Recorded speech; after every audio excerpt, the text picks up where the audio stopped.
Ils entrent triomphants dans le palais présidentiel à Khartoum. Ces soldats de l'armée soudanaise annoncent avoir repris le contrôle du bâtiment, symbole du pouvoir. Les paramilitaires des FSR, les forces de soutien rapide, le contrôlaient depuis 2 ans et le début de la guerre. À l'intérieur, le sol est jonché de débris. Vu de l'extérieur, les dégâts sont encore plus importants et témoignent d'âpres combats. Depuis quelques jours, l'armée avait regagné du terrain dans la capitale.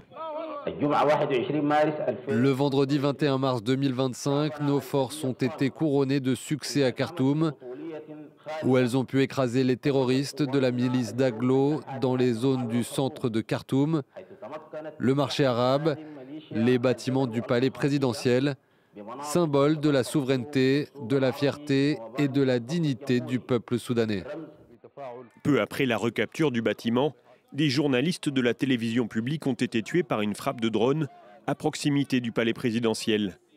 Frappe attribuée au FSR qui ne s'annonce pas vaincu. Elles font état de dizaines de morts et déclarent que la bataille pour le palais présidentiel n'est pas terminée. Depuis l'intensification des combats dans la capitale, l'ONU a dénoncé des bombardements sur des civils de la part des deux camps, mais aussi des exécutions sommaires des FSR. C'est à Khartoum que la guerre entre l'armée et les paramilitaires a débuté en avril 2023.